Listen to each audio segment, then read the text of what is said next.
Why is MPW up today? MPW reached a settlement agreement with Stewart Healthcare System to regain control of its real estate.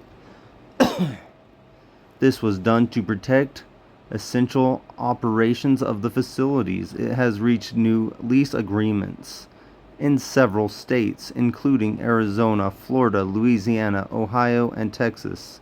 Zacks rank upgraded to a #1 strong buy due to growing optimism about its earnings prospects.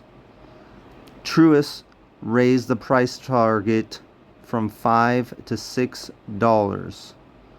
They have another earnings release expected on October 24th, 2024.